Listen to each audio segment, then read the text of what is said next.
Good evening to all. For a lot of us, it's been a very long day.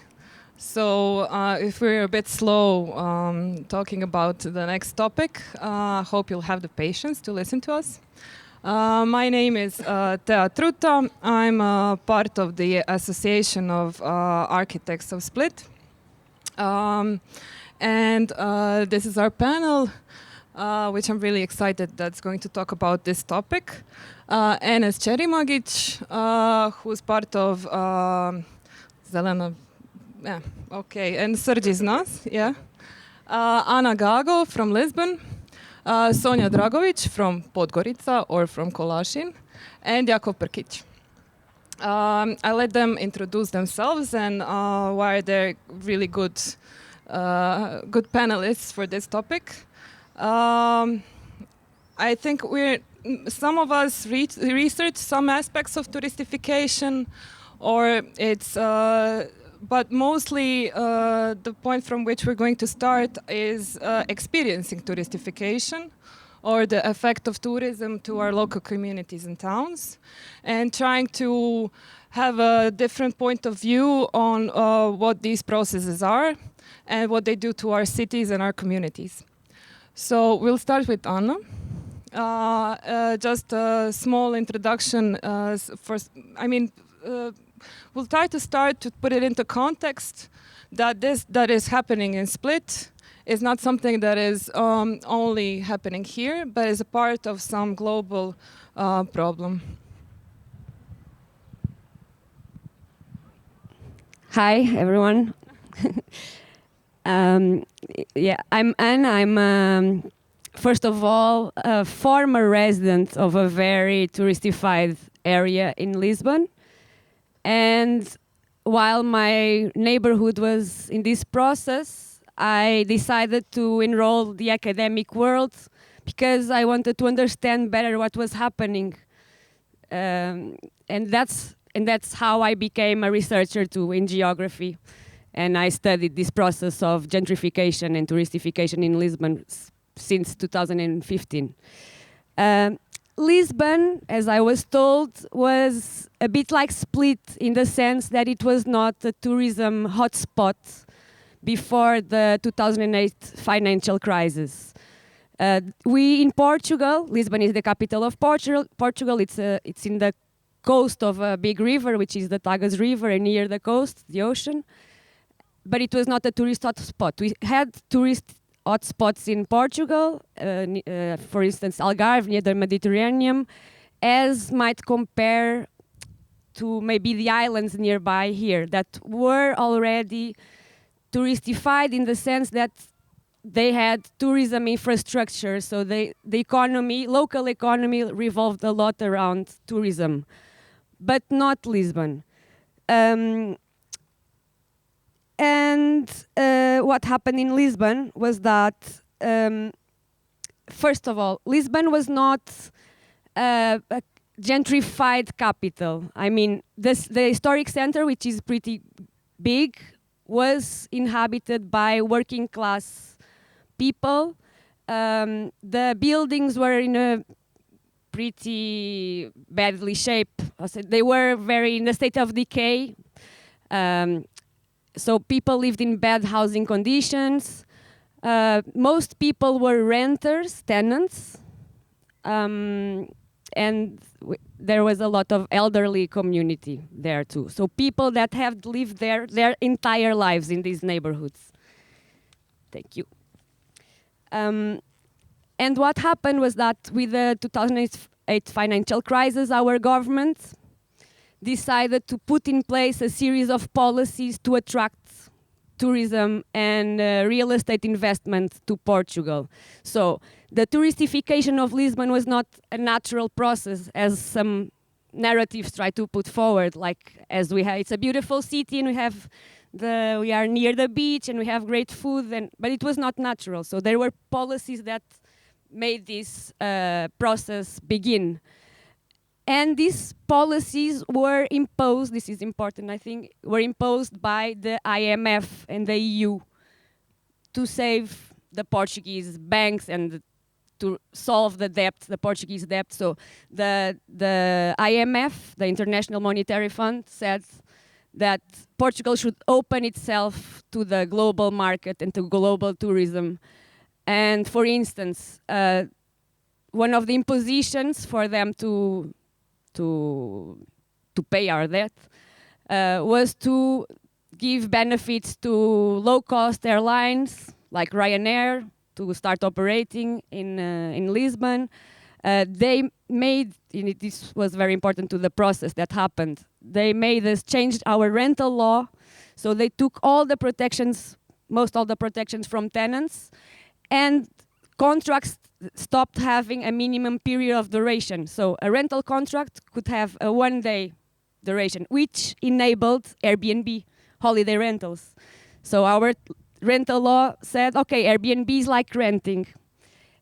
And there was a law on holiday rentals too that, and I think it's similar to here, what I've heard about here, is that there is a complete functional indefinition between what is housing and what is tourism accommodation. So it enabled that in every apartment, every house, every building there could be, that was residential, could be open to holiday rentals. And what happened was with all these policies, was that tourists came, and there were policies for foreign investors too. So to attract foreign real estate investment companies.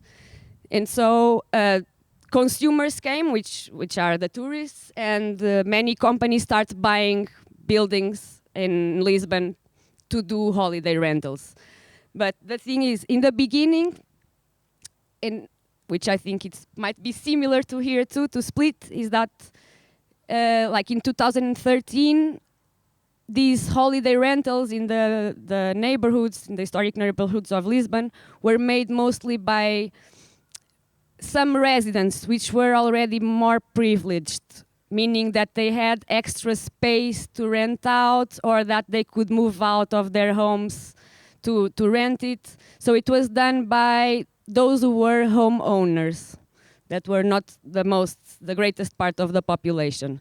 But then what happened was that investors understood that this was a profitable business. So they started showing up. First, local investors that started buying 1 or 2 apartments, and then bigger corporate investments buying whole buildings to transform them into holiday rentals.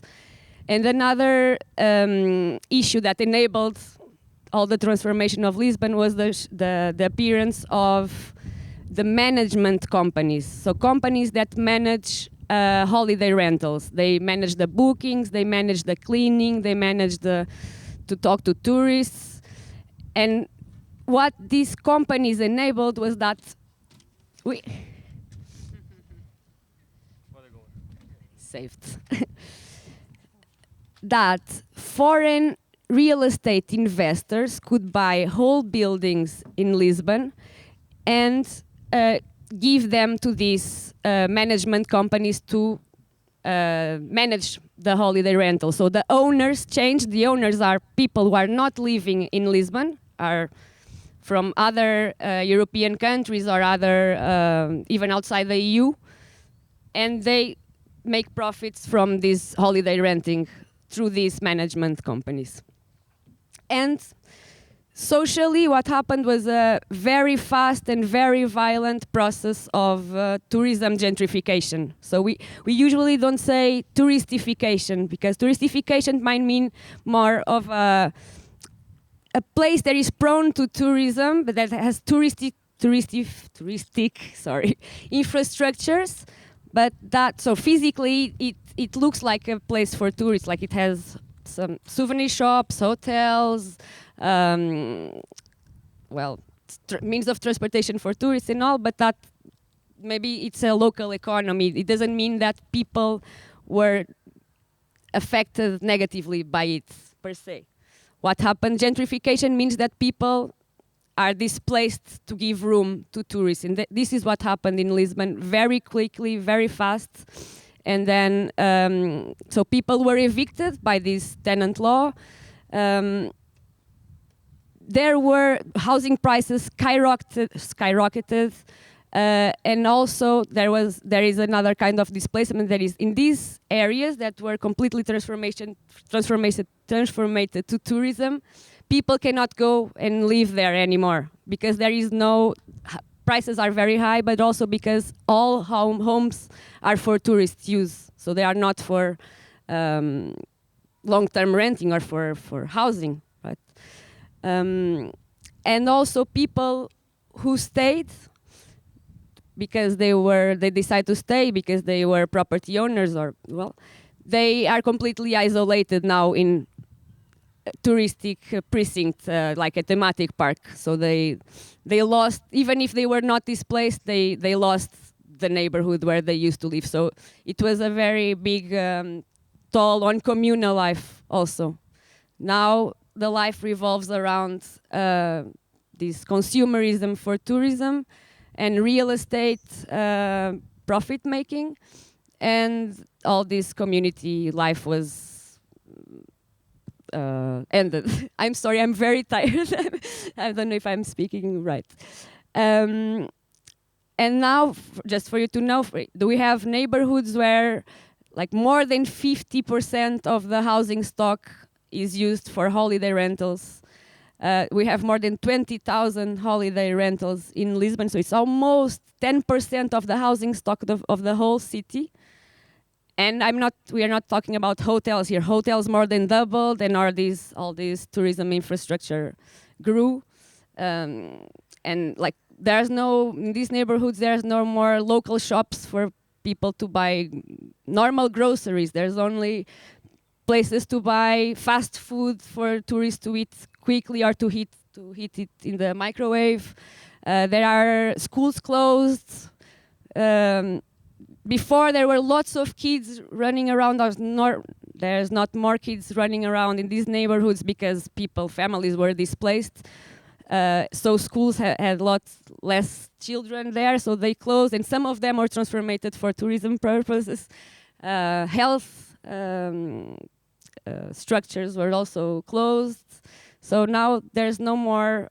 It was a huge transformation from functional transformation from residential to touristic in such a short amount of time.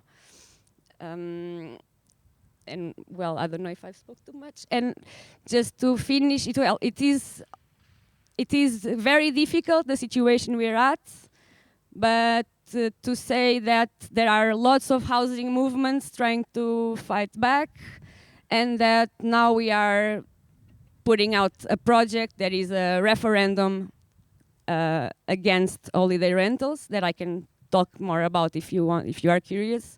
It will be, if we are successful, the first popular referendum in Portugal. And what we want is to define this. Housing is for people to live in, and it's not tourism accommodation. So you want to ask this: do you agree not to have tourism accommodation in residential units? Which, if we win, it will be a big change in the city. It will be difficult because we know the lobby is very strong, but we are organizing, and people are also very energetic about this because it's a bit of hope, and we will try it.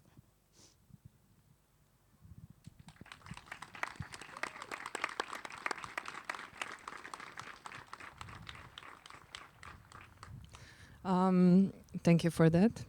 We can talk maybe later a bit about how you mobilized or how you are planning to mobilize residents for that referendum, because it's really hard to do that here, or to even have some kind of initiatives that are talking about housing. I would like Sonia to talk about Colashin and to maybe put it in the context of foreign capital coming in spaces that we're not used to listening, that they're becoming gentrified to and changing rapidly, and put it in the context of climate change. Thank you, Thea. Thank you so much. So good evening, everyone. Thanks so much for having me. So yes, I'm Sonja Dragovic, and I come from Montenegro, and also in a sense I come also from Lisbon, because I'm a PhD researcher and candidate at University Institute of Lisbon, where I research topics related to urban policy and public policy and urban development. So here today, I really want to present this sort of a case study of Kolašin, which is a very small town in the north of Montenegro. Some of you might have heard of it, and it responds to something that Anna just talked about how Lisbon is not just naturally happened to be this amazing tourist hotspot. There is no place that's just a natural tourist hotspot. It always needs to be facilitated by policy coming from different levels, and something it's always also an interplay between local level, state level, and European level in many of these. And also, this is facilitated by financial flows, it's so important that we always talk about this and kind of make this as clear as possible to general population so that we can better understand the world in which we are becoming actually something that's not welcome anymore, or even becoming obsolete in our touristifying and gentrifying by tourism cities and towns. So in Kolašin, in entire north of Montenegro, you might be able to make some parallels with what's happening in parts of Croatia, for example, or elsewhere, parts of Europe that are not near the sea and that are not, for that reason, super profitable as tourist hotspots. So because Kolašin is in the mountains of Montenegro and has until recently not been very well connected, it just was not an interesting spot for investment. And then recently a new piece of highway was built, and it made Kolašin very close to capital city of Podgorica, and it made it very easy to get into this place from the south. So that was one piece of the puzzle. Another piece of the puzzle was economic citizenship, or golden visas, as they're called in Portugal, and then in other places in Europe. Many governments are actually starting to sponsor these programs to attract foreign capital. And so what happened, because the north of Montenegro is underdeveloped, it has been for the last 30 years, deindustrializing, losing population. People are going to the south. People are going where the jobs are. So people are leaving these spaces. And you get to a point where something needs to be done, even if it's not a very good policy. So in this case, what happened is that the government said, okay, there are these golden visas, there are these economic passports, and if you, as a foreigner, choose to invest in the north of Montenegro, it's going to be cheaper for you to get this passport. So it was like $250,000 of euros, so 250,000 if you invest in the north, which is also where Kolašin is, and $500,000 if you invest in the south, where there is more interest of foreigners to invest.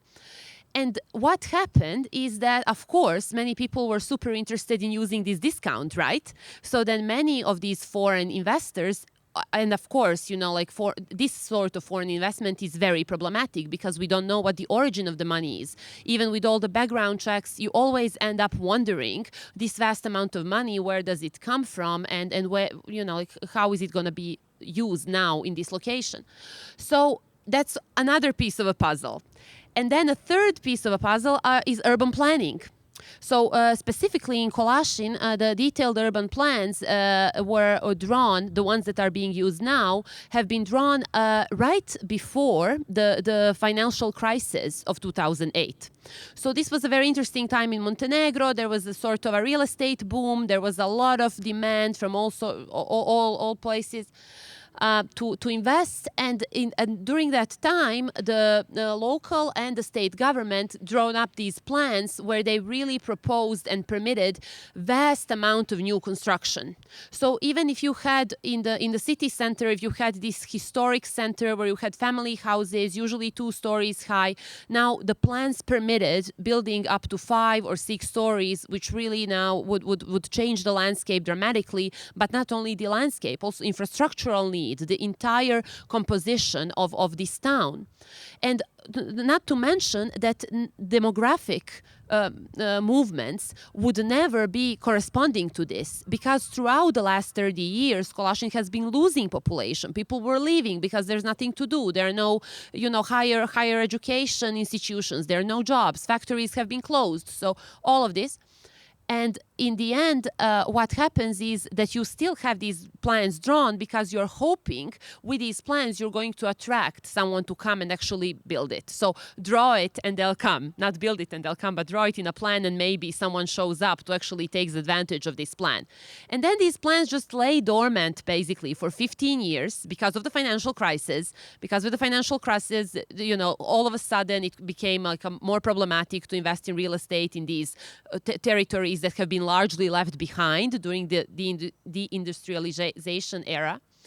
And now, in 2022, 2023, and now 2024, finally all the pieces came into place. Suddenly you have this new infrastructure that connects this town. Suddenly there is not that much space to invest on the coast anymore because the coast of Montenegro has been entirely devastated by these same processes just earlier during the last decade. And you have this economic citizenship program where people, if they invest in this real estate, are going to just gain their citizenship easily. This has led to things like apartments being offered and being bought in the schemes where one small apartment, 33 square meters, was being sold for 250,000 euros, which comes out to a bit more than 8,000 euros per square meter in the middle of nowhere in Montenegrin mountains. And in this structure, that's a really hideous architecture.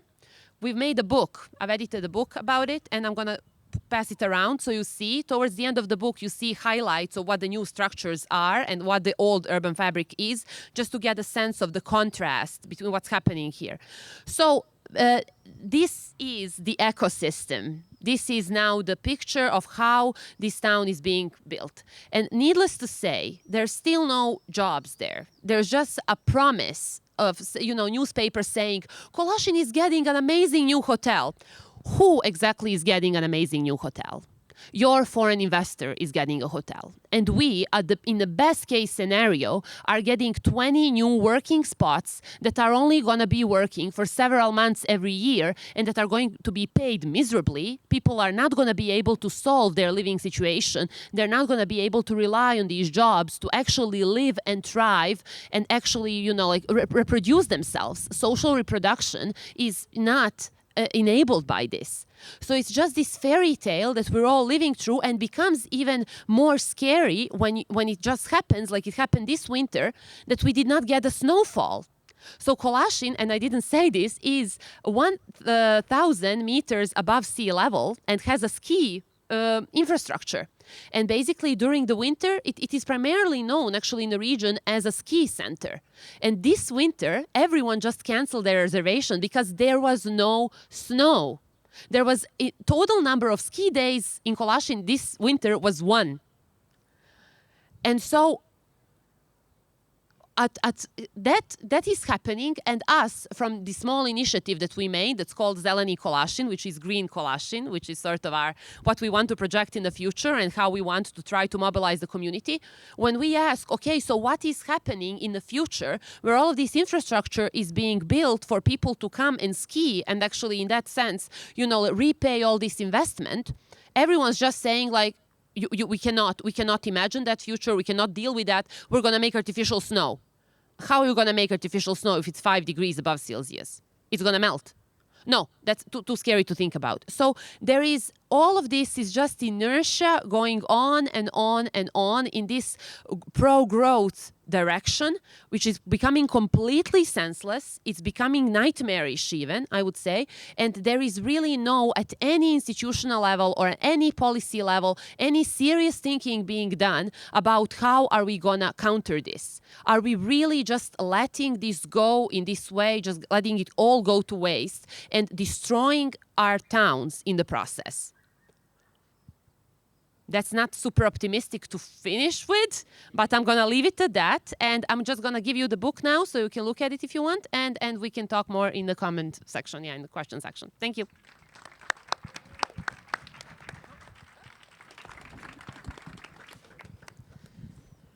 Thank you. So we have Jakov Prkic here. He used to be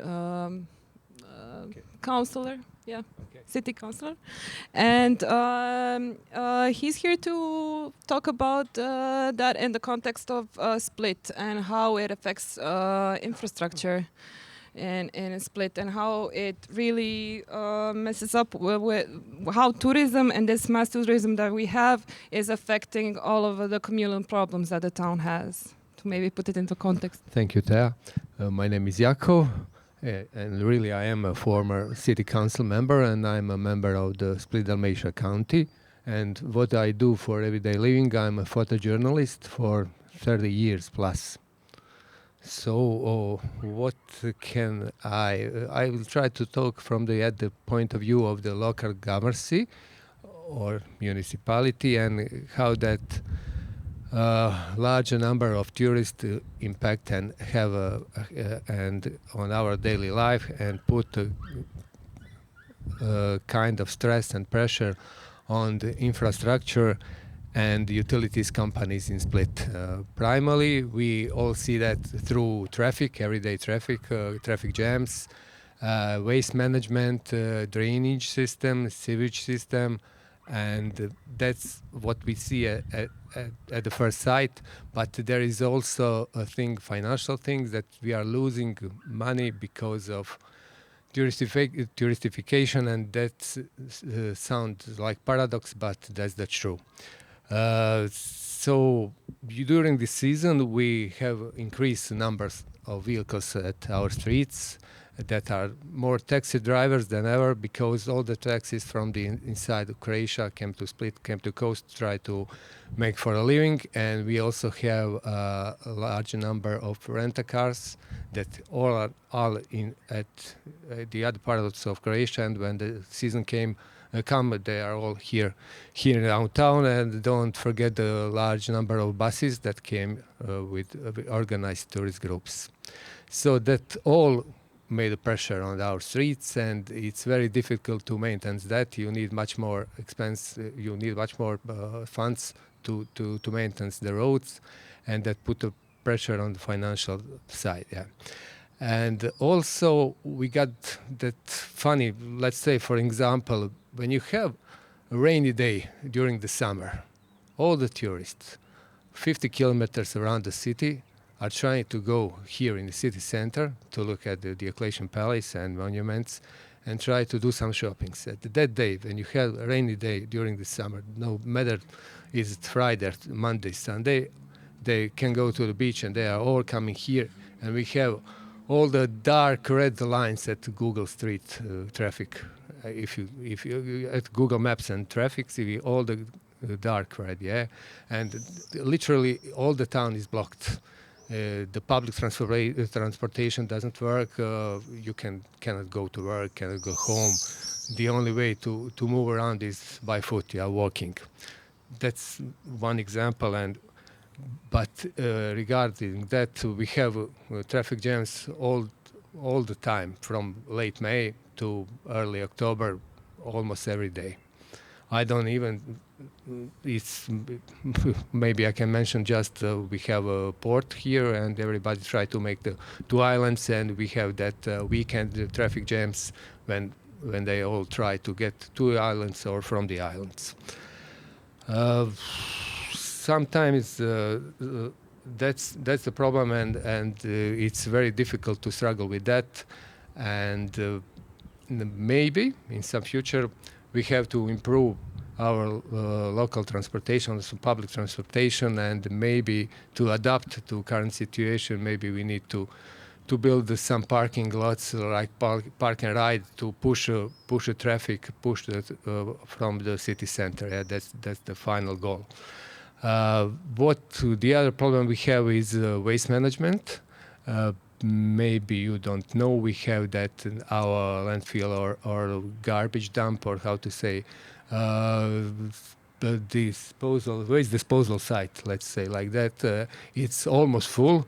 Maybe we have time for 10 months, 12 months, or maximum 18 months, and after that we will not have space here in Split to put the garbage, and that's a great problem. But during the season we have 30% more waste than every other day. So that puts a high pressure on the utility company for cleaning, and you need workers, you need labor at that peak to try to move all the waste from the streets. It's very difficult, especially in the city center, because in the city center we haven't got the large containers. We got the small containers, and you have to do much more cleaning, much more emptying the containers. You need much more often to do that, and that's also put a pressure on our companies to clean that. And maybe some of you will ask, okay, maybe the short rentals, people who are doing the short rentals, maybe they are paying more for waste disposal. It should be that way, but it's not happening in the reality, because it's complicated to say. But they are renting, and they are hiding in public buildings, and you don't know who are renting, who are not. And you cannot put the finger at the neighbor that you are renting. You have to pay more for waste disposal. And that's funny, but very, very complicated and a big problem. We got also problems with other waste disposal. Just one thing I do to say, approximately 55,000 tons of waste we have every year, just Split, and that's huge. And we are every day, every year we have more and more waste, and we are doing so little to separate the waste. We are not doing the separation as we should do, and we are only on approximately 20% of separation, and that's also a huge problem. And we don't educate tourists when they came to Split to separate the waste, and we are put in one can, and that one can is just going to the one place, and that place will not last for longer. Also, we had problem with the sewage in the city center, because we have lots of restaurants, and we got the old sewage pipes. And lots of restaurants produce lots of grease and lots of fat. And one day we will have the clog problem with the pipes, and that will also put pressure on the local government to maintain that and to clean that. And finally, how we get so small amount of money from tourism, and we at the same time we are losing income in city budget. When you haven't got affordable housing here in Split, young people try to find affordable housing around the Split. And Split is a relatively small town, and the city borders are very near us here. So when you cross the border, all your income tax go to other municipality, not Split. So you are actually living in the Split, but you are sleeping somewhere else. And when you are sleeping somewhere else, your income tax go to that municipality. 75% of income tax is belonging to local communities.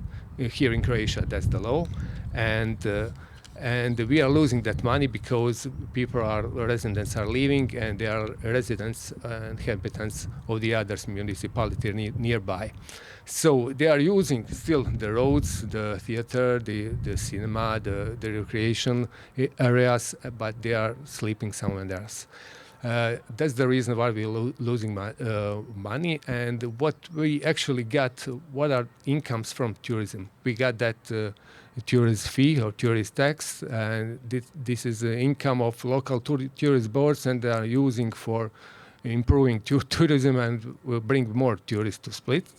And we have consumption tax, let's say like that, 3%, and you are buying beverage or spirits or some drinks all around. 3% of that amount is income of local government, and we have some small amount of income of cruisers. We have by year 300 entries, cruisers entries. Of course, they are not all that big cruisers, 200 meters long and longer, but there are 300 entries of cruisers, and maybe you can guess how much money we get from 300 cruisers every year. Anyone? Okay. Coco? 5,000, approximately 5,000. What? Okay, it's 5,000 euro, 5,000 euros, yeah, and 85% of that is income of local governance, and 15% is the income of county governance. So, as I heard what Anna said right now, and hearing her story, I think that Portugal nightmare is still here, and we are maybe not in that kind of situation, but we are very near. Right now, I don't see, maybe they are here, that investment funds that you're talking about that are investing in home buildings and maintenance, or the managing the tourism and that facilities. Right now, I don't see that. Maybe there is, but I don't see that, and I'm hoping that will not going to happen. What can we do? It's not a simple answer, and I haven't, and nobody of us have that magic wand to put it all back, to put the time back and bring back all what we have lost. But maybe the thing will get better. Jel tako, Mirko? Naravno, we have to be optimistic and hoping that things will better and do every day the things that will improve our life, because we lost our daily life and we haven't got it. Also, what Anna said, we also haven't got children on the street. 30 years ago, lots of children playing in the city center every day. In vestibule, Mirko, as I'm right, in vestibule we have a playground all day long. And now you cannot see a child nowhere. Thank you.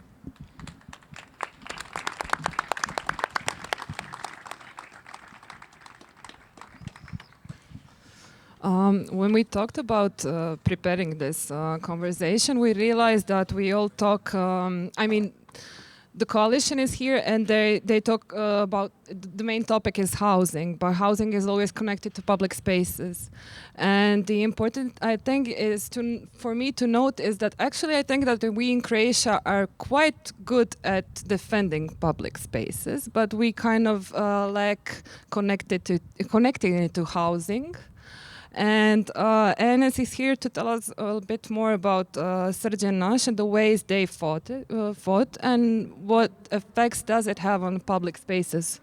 The big capital from tourism coming to our coastal towns. Thank you. Good evening, everybody. My name is Enes Čerimagić. I'm an activist at Friends of Dear Croatia, which is an environmental organization based in Zagreb.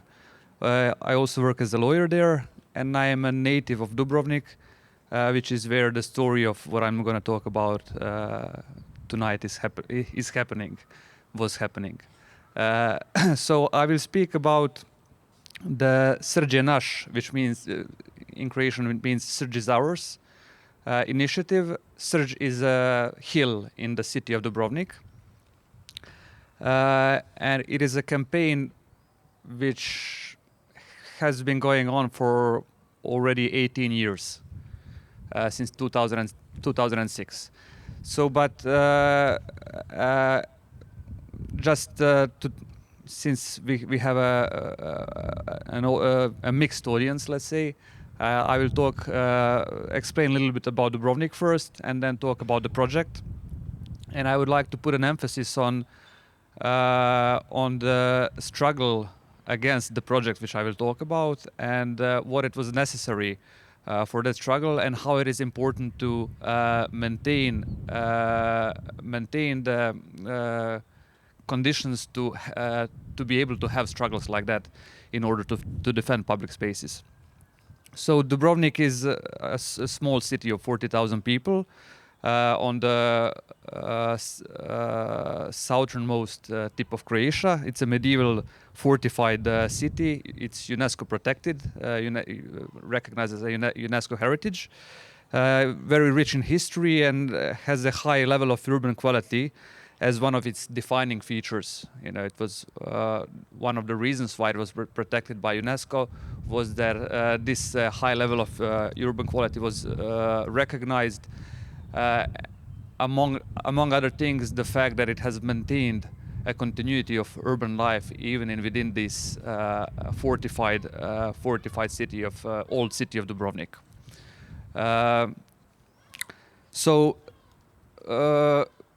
The project that I will talk about is a plan to build a project of gated community-style golf resort on this hill above Dubrovnik, overlooking the old city of Dubrovnik, which is a size of 360 hectares. And I know this may sound abstract, but it's a very big big size of space. Just to put it into some perspective, it's 20 times the size of the walled city of Dubrovnik. So this UNESCO protected heritage is 20 times smaller than was the planned project of golf resort. The project was said to be designed to cater to 5,000 people, but actually the real estate surface that was planned to be developed was 2 times that than the biggest neighborhood in the city of Dubrovnik, which is a home to 10,000 people. So if we take this into account, the project would actually be able to cater to 20,000 people, which is half the population of Dubrovnik. So on one hand, you have a historic city which has been developing over hundreds and 1,000 years organically, and now you would have a city half its size, which would instantly be developed in a matter of a couple of years. Imagine the impact on the social fabric of Dubrovnik and all the other conditions of living in Dubrovnik and for Dubrovnik that would have. A little bit more about the project. It would consist of one, and this was changing over the years. At some point, it was 3 golf courses. The latest plans were talking about 1.5 golf course, which would include 268 villas, 400 apartments, 2 hotels, and beds for approximately 3,000 people. And this shows basically how poor planning instruments we have, because the way to limit the development capacity in creation laws and planning instruments is to tie it to the number of beds. So if you want to limit how much a certain area will be developed in terms of real estate, you say it can have this and this amount of beds. But the way this was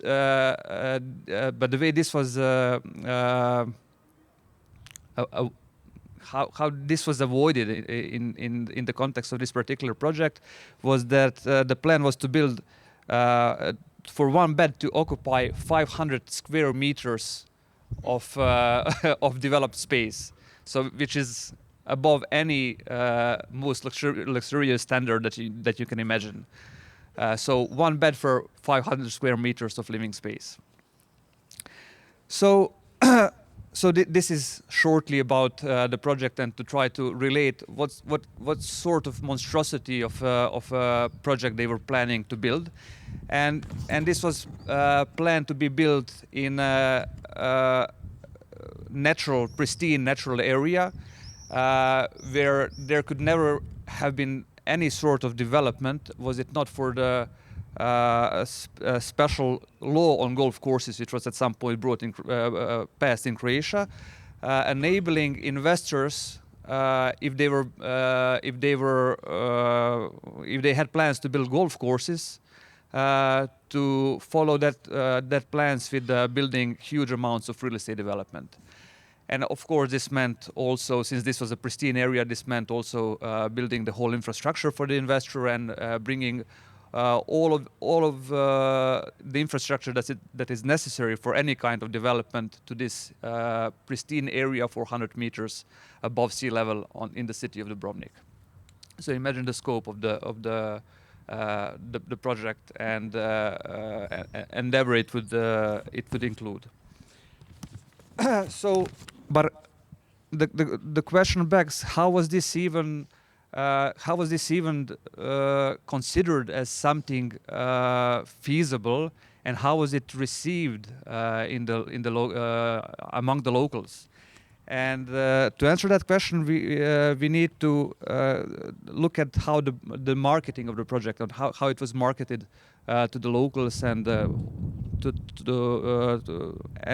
the public. So the investor, which was a huge foreign investor, had a lot of local sponsorships. So, for example, sponsoring local sports clubs like famous water polo club in Dubrovnik, being their main sponsor.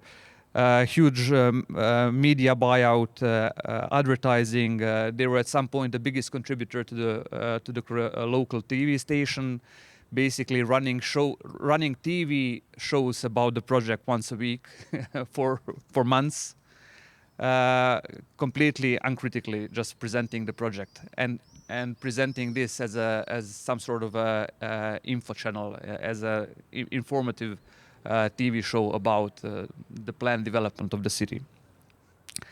And also what's very interesting is that the investor organized a study visit for the local media representatives to Portugal and to Spain to showcase how similar projects were developed on the Portuguese and Spanish coast, and how their plan is to now bring this to Croatia and bring this to us.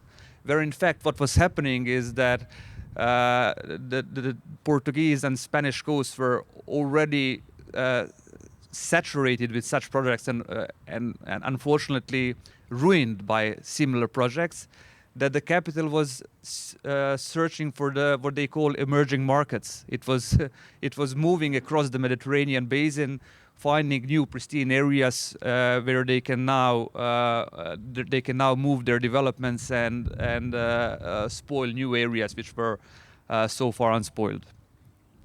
So the narrative was that it will bring new employment. They were talking about 1,000 new workplaces, boosting local economy, of course, paying taxes to local municipalities, bringing exclusivity to what they perceive Dubrovnik as a destination. They don't see it as a city, a living city where people live, but they see it as a destination which will be boosted in its exclusivity by their projects. And of course, improving the quality of tourism by this development. So, and I think it's important to draw a picture of this, of the stage in which this project was being presented to the local public, to understand that what kind of endeavor was needed by local community to actually critically oppose itself to this project and to be able to question the narrative which was very forcibly being put on the local community and which was very aggressively being promoted by both local and national politics at local and national level. So this started in 2006 when the local initiative for local NGOs started the first legal proceedings against the changes in spatial plans for this project.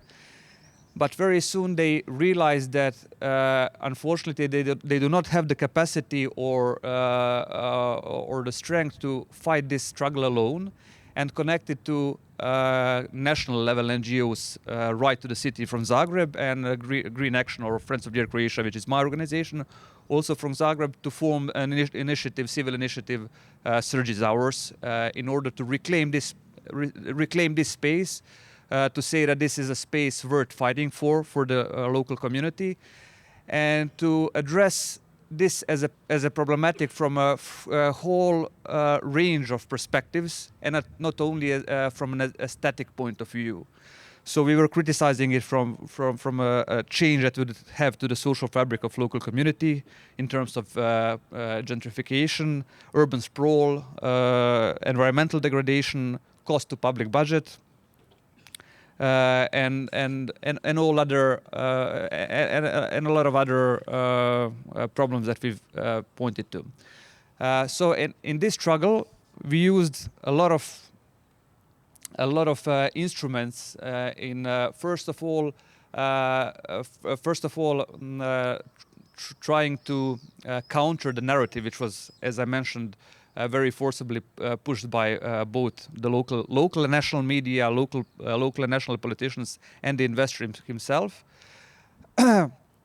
And we used a lot of legal instruments. We actually used every possible legal instrument to fight this project in the courts of law.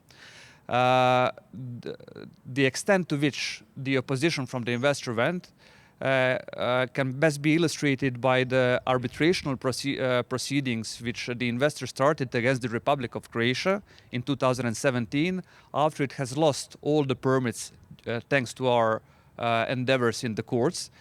So we managed to overturn the environmental permit, the location permit, some of the changes to the spatial plan.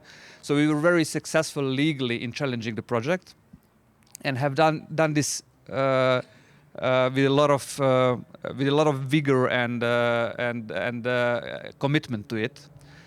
But the investor in 2017 decided to sue Republic of Croatia for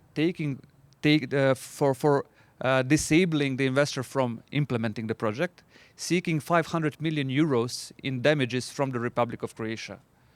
So it's a huge amount of money, and of course, these proceedings were happening in front of the arbitrational court, which is basically a private court in Washington D.C., actually in its subsidiary in Paris, and it was completely untransparent. It was not public. We managed to get involved in the process, as using an instrument which is called a friend of the court, amicus curiae, trying to explain everything that was behind the opposition to this project, and all the legal instruments and all the endeavors that we have taken over the past, at that point, 15 years, and to convince the court that the investor has no right to claim any sorts of damages. But only because so much work and effort and so much resources have been put into this struggle over those 15 years, were we able to prove at the arbitrational tribunal that the investor does not merit those 500 million euros. But there have been many examples to the contrary, where local communities are being pursued by international investors who are opposed by progressive policies, usually in progressive environmental policies, or by opposing local communities, and where these investors are actually protected by these private international tribunals. And with this, I want to emphasize how important it is, and how to have resources and to be able to organize, to be able to show an opposition like that. And I think that what is happening more is that we are losing ground to be able to organize in such an extent to advances by the capital, like in this case, and there are more and more of them happening in Croatia, I think, but also elsewhere, as we heard from other speakers. and we are losing the capacity to organize and losing the capacity to mobilize resources, financial, intellectual, or of any other sorts, to organize the struggle against those attacks by the capital. And maybe with that, I can stop and perhaps return with if there are some questions to this.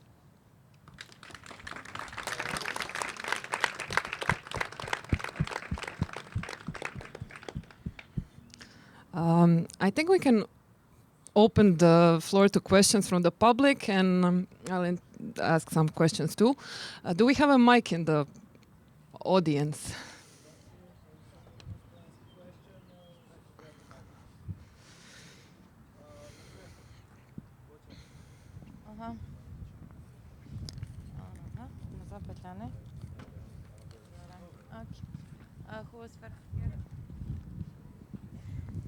Hi. Hi. Hello.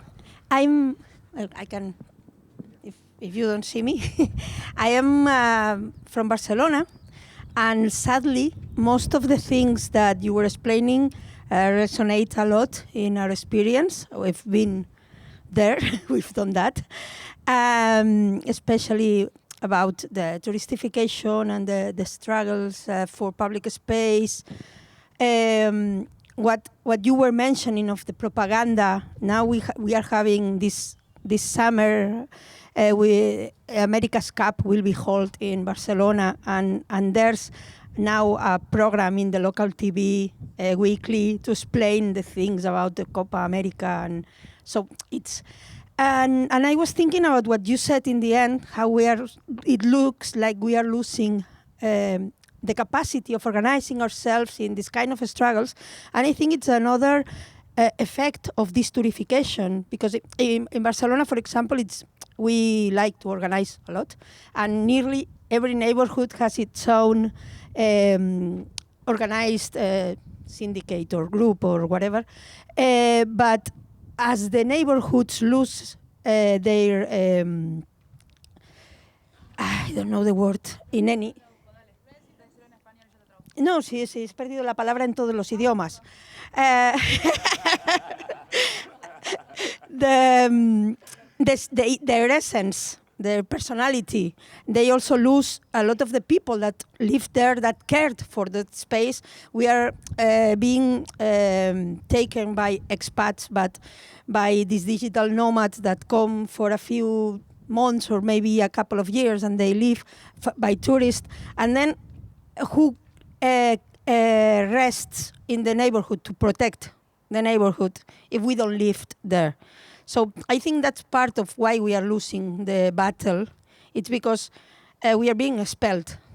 And one of the things we do is to try to talk about the neighborhood, about the importance of this, like you said, the public space related to housing, because it's important when you live that you know the pharmacy, that you know the people that it's selling the bread to you, that your children goes to school near home, so you can go to the park and play with his or her classmates. So I think that we have to, I don't have a specific question, but I wanted to say that we are all fighting a very similar fight against this, and we have to be very strong in our positions and don't lose the essence, because if not, we are going to be expelled.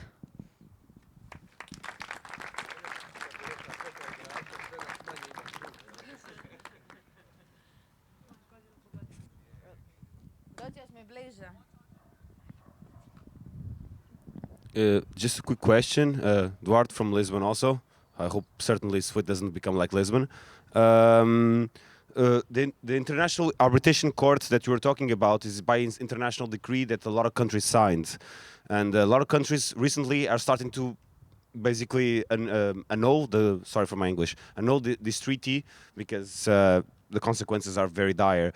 My question is if Croatia has also now, after these events, also annulled the decree, or is still on vigor, is still actual, the decree is still signed and still in place. So this is not a matter of just one treaty. Yeah. There are some which are overarching, like umbrella treaties, but these are basically bilateral investment treaties between two states. So in this particular case, it was between the Netherlands and Croatia, because one of the companies, mother companies of the investor, was based in Netherlands, particularly because of this reason, enabled to have better protection in international tribunals, were they able to sue Croatia. What's interesting about these arbitrational treaties is that the country can only be sued. It can never initiate proceedings against the investor. The investor has the sole opportunity to sue the country for damages, and the country can only defend itself. And it's basically a very good business model where nowadays you have specialized global legal offices which go to investors and tell them, you know, I see that you have business interest in this country, and we've been following developments in this country and saw that the government has brought some progressive legislation which may concern your business. Are you interested in suing them so you can claim damages? And they say, yes, of course, we might be potentially interested, but this costs a lot of money because, you know, in the million, the costs of running these lawsuits are in the millions of euros. And they say, don't worry about it, because we will cover the costs, but we'll share the damages with you 50-50 or in some other percentage if we win for you. So this has become a business of its own. And it's ridiculous. And Croatia has dozens of these treaties signed. A lot of them are, as I mentioned, umbrella treaties. One of the treaties that gained a lot of attention and was fortunately not signed was the CETA and TTIP treaties, which was negotiated between the European Union and Canada, and one with Canada and one with the United States. Which had similar clauses where basically investors can have all the rights and states can only be sued. And even when states win in situations like this, they still have to cover their own costs. Which I'll just give you an example of. Croatia has notorious problems with poor judiciary and low quality of judiciary, but depending from year to year, 65 to 75% of state attorney's office goes into covering the costs of these international arbitrations. So 65 to 75% of the entire budget of Croatian state attorney's office goes to this. And the rest goes for domestic judicial problems. And just tells you the magnitude of this problem. Thank you. Prava.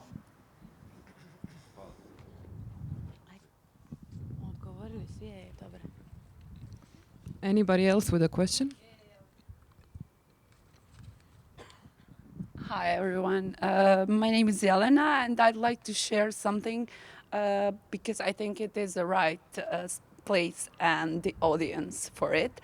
And the reason why I'm doing so is because I was working in tourist agencies for last several years, and my field of study was social anthropology, so I had some other perspective and maybe some solutions that could be implemented really easily into it. So the reason was that the last September, my employer and two of the colleagues, we went to VRM days, which means vacation rental management days in Opatija. And the main topic was the impact that tourism has on environment and the local communities. So the members of and the guests of that, let's say, I don't know how to say, manifestation or maybe something like that, because we were in a really expensive and top-notch hotel in Opatija.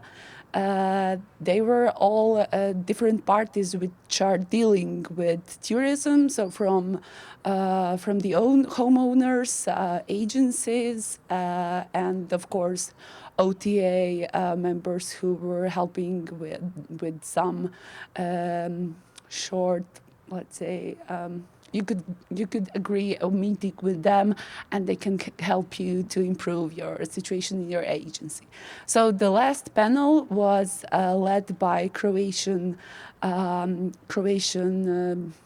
agency owners, and the topic was the most interesting one, which was really like the whole program was based off. But I was super disappointed in that hall because everything they said was basically they started with good improvements in Croatian tourism.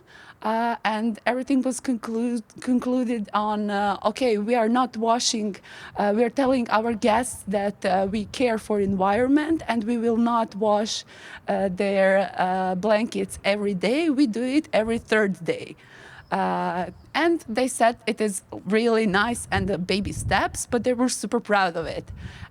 Then they also had some improvements in electrification, or it was a stupid thing I said, but they put the new light bulbs, which are energy-saving ones. And basically that was it. No one had any question or anything to add to that. And then I was a little bit furious, and I asked about the thing which I encountered in every agency I was working till then. So the thing I asked is how they work with their homeowners, because they advise them to build a pool, even if the building is 10 meters from the sea. I asked about, do they know about problem with water, especially on harsh karstic environment, where basically all of Croatian tourism is based, and we're getting money from it. I had further questions about the new buildings, which we saw dozens of new sites, which are made because I don't know, you probably saw today, and you'll see tomorrow on the new route we'll go. You see that it's overbuilt, so apartment next to villa, complex of villas. So the whole hills were okay. The reason why people come to Croatia is landscape as well. So that landscape is being ruined. The whole hills are demolished in order to build several new villas. And the final and the most, the funniest thing was that every day in that hotel we got a new set of water, which is filled in cute plastic bottles, and they didn't have any disposal logistics for them. We were putting them in trash. Then the cleaning staff that work for that agency is okay. Situation in, I don't know if they had some sort of kako se to kaže za radnike, sindikat. If they have any working syndicate for those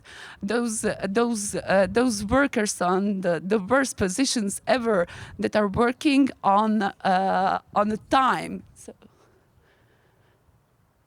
okay, they had to finish the cleaning of the villa in, let's say, 1 hour, because the new guests are arriving in 2 hours and everything has to be set for them. So they do not have any time to dispose that garbage in containers which are meant for that part of the garbage. And then the funniest thing is, Okay, there were more questions because they don't know the situation with water in Croatia during the summer. My family lives in a village where we cannot water our garden because the pressure is super low. People are filling their pools with that water as well. So these are just a few mentions. Sorry, it took a lot of time. We got the illustration of everything that's happening, really. Yeah, their answer was only yes, but we know there are problems, but we are working with baby steps. Baby steps are meaning that if they put, for example, on booking. For the next year's conference. Yes, thank you. They're doing it because they get a green leaf. I don't know if you saw it on Booking.com or some other OTA service, but it means that owner is implementing new green changes, and to get the one leaf, it's enough to put your light bulbs are the energy saving ones, and the fact that Croatian tap water is healthier than the bottled one also doesn't worry them, because every other guest that are coming, they are welcomed with a new plastic bottle in the fridge. Okay, sorry. Thank you. Thank you. I think we moved into like explaining all of the problems. But imaš pitanje? Hi, my name is Antonia. I work in arts and culture and advocacy. Louder, okay, louder. I'm here. So I just want to ask Jakob a very strategic question about the disposal area, Karepovac. I know the city of Split is ignoring the problem, but is there any kind of strategic communication among you that are working in the council of like Split, Dalmatia County? Like, is there any like hope that there is going to be something that is going to happen, so we are not like with waste around our heads? Yeah, right now we are building the new waste disposal site 30 kilometers from Split, but it will not be finished until maybe 3 years from now.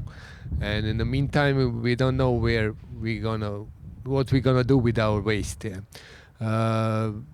Probably we are going to drive the waste to move the waste in the other parts of Croatia, and that will cost us a lot for the waste displacement and for the carrying that waste a couple of 100 kilometers. So it is not an optimistic situation, and even that waste disposal site that are building right now, it will, according to people who are better know the waste management than me, it will not be the happy one solution. It will be like this one, but maybe with some modern components.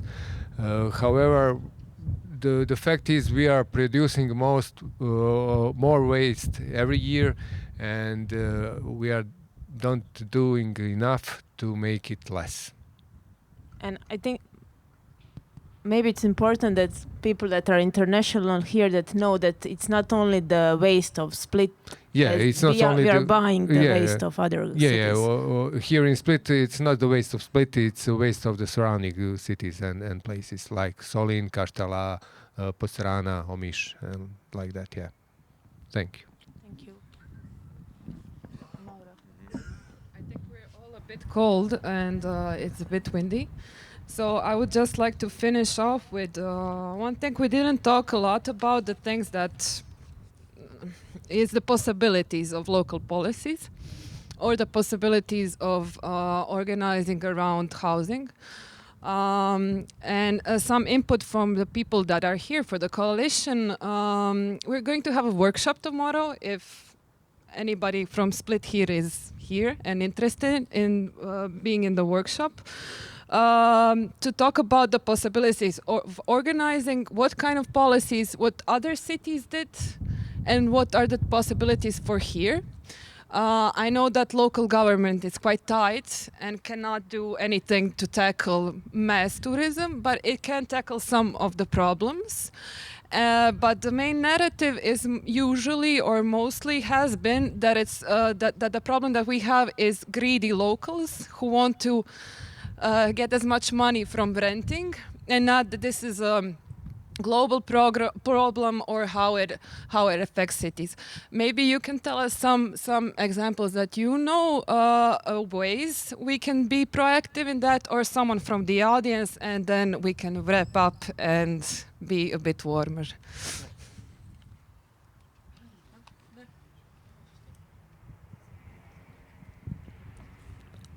I already gave this idea of the referendum we are putting forward.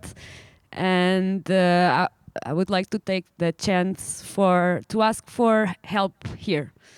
So we are many organizing this referendum. It's a popular referendum. People are joining in to help because we are collecting signatures. We have this process of collecting signatures, and we are doing this in many neighborhoods, in places where we know people will sign and having this conversation. So it's lots of work, but lots of people joining in, lots of energy. But I think we will need help to put it forward, to put this message out there that the referendum might happen. So it would be a great help to ask for international spread of word, because we know the Airbnb for sure will try to limit us the maximum they can. And we will need international solidarity and help. And just to say it's going to happen and that it's a possibility would be a great thing happening. I can maybe add that it is really important to think of different strategies for different scales, because the Lisbon is really a hotspot right now for this topic, in Europe, in the world, I would also say, and there are many people mobilizing. But again, we also have these small places that are getting depopulated and where you just don't have the mass, do not have the opportunity for this show of force. And in this sense, just making the connections and let's use the managerial, word networking is important. Also, like in different cases in Montenegro, which is entirely like a small state, so it's very small scale. What really gave results is to try to get connected on a, let's say, personal level with decision makers. So it's so because on one side, I think the confrontational policies do definitely give results, and the politicians will only give in if they sort of fear you at a certain level. But also, like, how do we get people from our side over there? How do we, what are the options, coalitions, elections? How do we hijack or somehow hack the existing democratic procedures? Because, nothing is going to change overnight. And also whatever we're fighting is just much stronger than we are. So we actually just have to outrun them, outsmart them, at different levels, and to actually then see in what different constellations of different tactics across different scales are going to work. And just be very, very, smart about it. That's what I have. One thing I would like to add, I didn't say before, but I heard that Split lost a lot of residents in the last decade, right? 9,000, but 15,000. And I would like to say that Lisbon lost the same amount approximately, and mostly in the historic neighborhoods where this process is much stronger.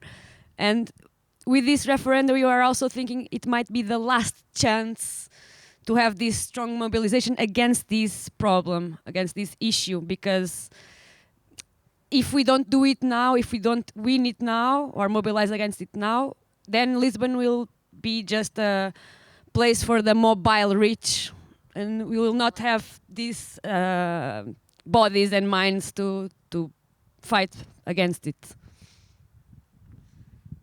But I would just add to that, not only mobile rich, you will, for example, you have the case of Dubrovnik, where you have population increasing, but a lot of that population is in precarious working conditions, which do not come there to live, but only come there to work as seasonal workforce. But they see their life and they live their lives somewhere else, outside of the season. So and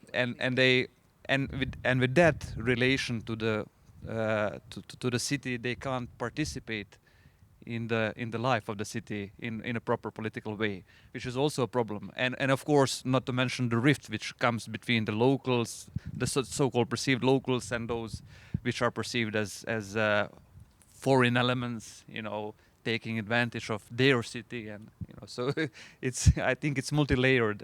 And but I also want to you mentioned the need to hack their instruments, or in a way to mobilize. And I think we also have to be very careful about that, because what I've seen over the years, and which is kind of a natural occurrence, a lot of people disillusioned with activism and some sort of mobilizing as citizens realize that a lot of times their efforts are futile, and see themselves as being left down by the politics, where they perceive all the power is. And then naturally if they want to come into the position of power, they go and run for politics, for offices, which is of course good, because that is also a way of making small incremental improvements and a change of understanding. But what we don't want to happen in that process is lose the base and lose the ability to organize and exert pressure even on those politicians at the end of the day. And I think it needs to be emphasized that we need to think about the conditions which are needed for the for the communities to organize and to exert themselves as political subjects. Because we've even had situations where we now have some situation, for example, in Zagreb, where we're in a position to a current on some projects with the current administration, which is basically our former friends. And we go to meetings with them, and their reasoning is, okay, but we have all these different pressure groups which we have to take into account when making this decision. And it leaves you thinking that, yes, of course, but we are also a pressure group, and we are obviously not doing a good enough job if you're not taking us into account as well. Because it's not only about the will to do some change, it's also about the conditions which are required to do that change. And I think part of those conditions are created by the pressure that we can create by organizing and by combining, policy research and activism, grassroots organization. And we think we need to realize what those conditions are and work in making them happen. And just to add to that, to think as communities in every possible, constellation about the conditions of work for organizing, because it just takes so much toll doing this and doing it in a way that's always under pressure, always working more than we can work, always with not enough money, always thinking, really looking towards Germany, seeing what's happening in their election and how well off Rosa Luxemburg is going to be, so that we can finance stuff like this. It's just to think about the models. And it's a bit scary. We often talk about how would that be to live in some other time when you can look into future and feel really hopeful and really feel like good things are coming. And right now there are a lot of scary things on the horizon, and just taking all of this into account, and then how much all of us can give in different ways, and to all it comes down to taking care of activists as well, and just not taking for granted all the energy that goes into this, even when the results are super slow and we are not sure that we're going to make it. So. Democracy is super slow and procedure is super slow. I perfectly understand you, Enes, and it was a very hard decision for me to cross the border and go to the dark side. It's very hard. I'm still thinking about that, and is it worth it or is it not? But we should try. In some cases, we should try and try. Absolutely needed. Yeah. Absolutely needed, but we also have to keep in mind.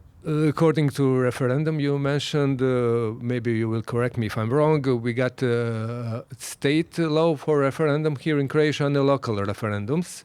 And for local referendums, we have to collect 10% of the signature of the inhabitants to make, 20% for local referendum. And we need 50% of people to show up, and that's very hard to do. Yeah. We have more questions? Yeah. A lot more, no, we have a lot more questions. Well, sorry. Hi. It's not a question, but I think I will go in more detail maybe tomorrow in the workshop, because if not, but in Catalonia, because it's in Spain they made a law for putting a top to the rents, but it was like Spain made the law and then said to the provincialities, I don't like that word, but I think it's the best word to translate it, if they wanted to implement. And as for now, only Catalonia has implemented it. But it was very restrictive, because it only put the top on the rent of habitational housing for living. And it left, for example, the renting of rooms or the temporal renting out. And with the pressure of the movement, not only Syndicat, but the rest of the housing movement, we've managed to get them to make like an addendum to the law that says that this temporary housing and the rooms are also included in the law, and they have to be, they have also to be the top of the rent with an index and everything. Maybe tomorrow I can explain better, but what I mean is that we can pressure it's very hard, and you have to have a team that is ready to knock on a lot of doors, to call a lot of phones and receive a no, and work again and again and again. But you can do it. It's possible. If we can, I think all of you can.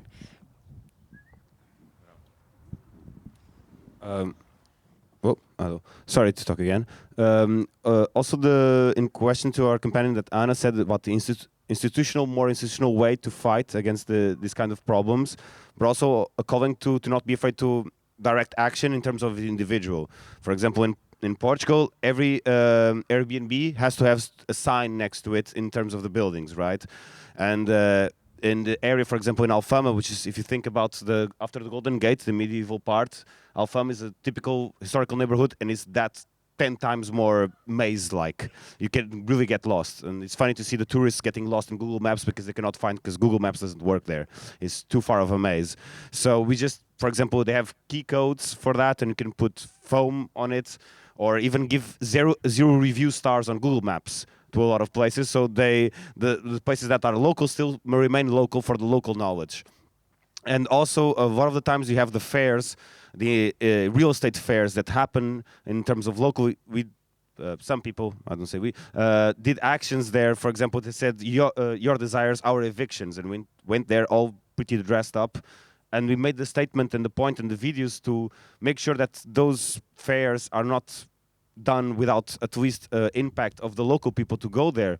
And this is our very low impactful in terms penal law or legal law or impact on the individual, but it still can be made by 2 people, 1 people, or a person by an individual to make a little impact. But if a lot of individuals make a little impact, we can make some difference.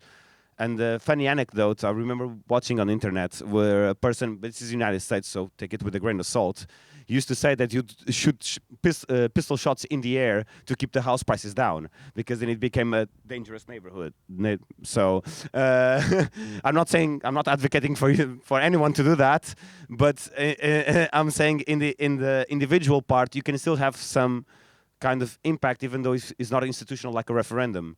You can still make life hard for those businesses if in a very non-violent way, and it's still very possible. In this case, to make it really hard for them to even get into the building, right? And if all the buildings at Airbnbs, they make it really hard, then it stops being an attractful, business for them to invest. But yeah. Thank you. I was just wanting to remember that even today in the morning we talked about one of the main actions of the European Action Coalition, that is the MIPIM. And I don't know if everybody knows what it is. It's the biggest real estate fair, international fair, where many of central and local politics go to sell territory, our territory. And so it's the meeting point between politicians and real estate in international investors. So, every year we try to organize something to go against the MIPIM, and so here is a kind of invitation to join forces, because it is really happening every March in France, in Cannes, and they meet together there to make their business, and we should go there and stop them to make their business.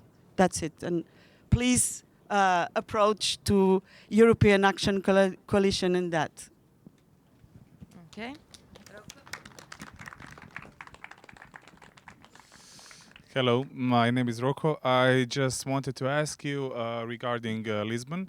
What is the strategy of the referendum regarding the how do you define residential areas, and how do you plan to evict Airbnb accommodation from which area?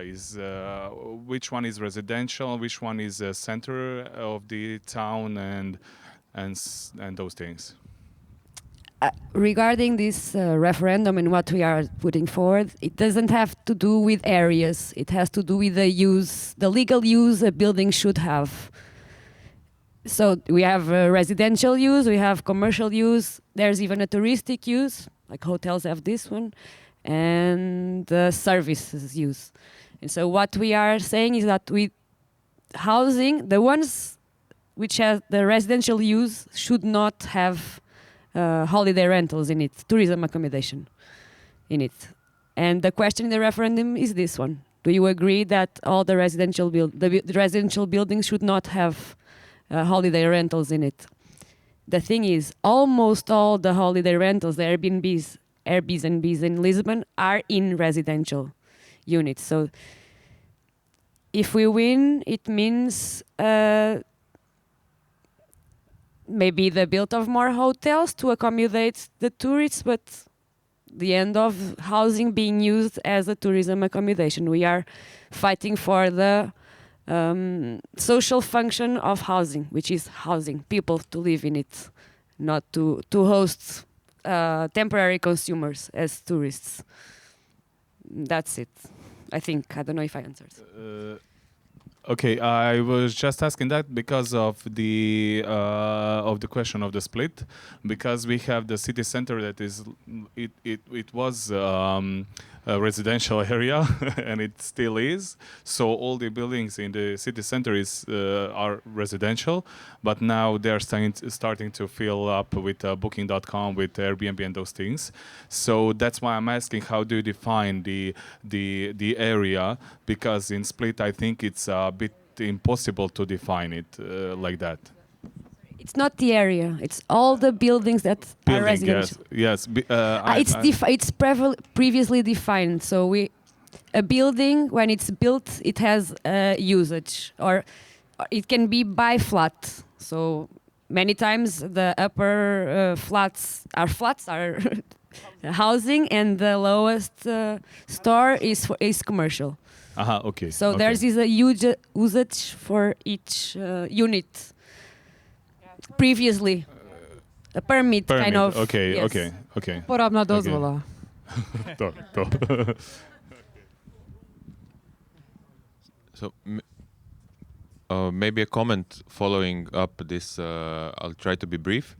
I think good practices, because we started to discuss the practices, is also maybe to be drawn from recent happenings in New York, when the city policies enabled blacklisting in certain residential buildings, where owners, the actual inhabitants that live in residential buildings, could gather and declare and put their residential building, on a blacklist, so you cannot open any touristic activity in this building.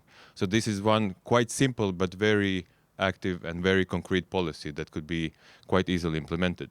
And basically it gives power to the people who live in this building to protect themselves from gentrification. And maybe reflecting on this Airbnb and booking, acting against this process is very difficult because we are missing data. So basically platforms such as Booking, Airbnb are invisible, they are everywhere, so you cannot locate them. So basically countries and cities in Europe are struggling to address Airbnbization because they cannot sue them, they cannot negotiate with them.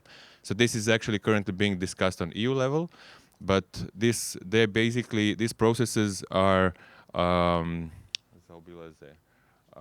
going around the local policies and laws and use this gray area. So I think one actually answer to this is mapping this, even informally.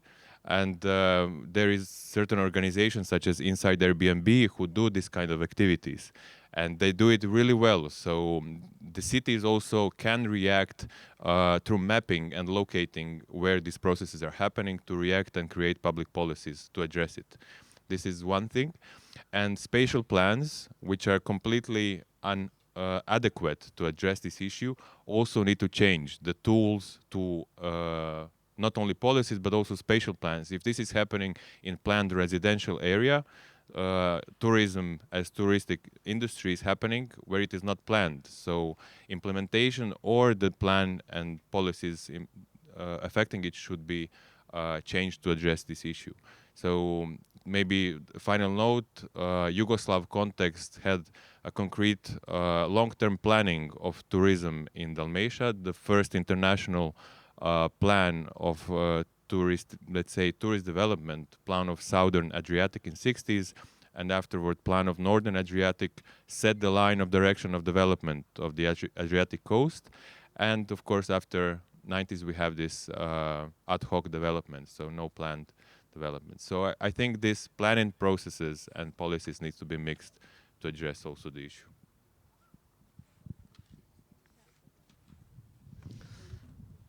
Any more questions, or we could wrap up? And yeah, we're a bit cold. Thank you to everyone, and let's talk more and come to the workshops.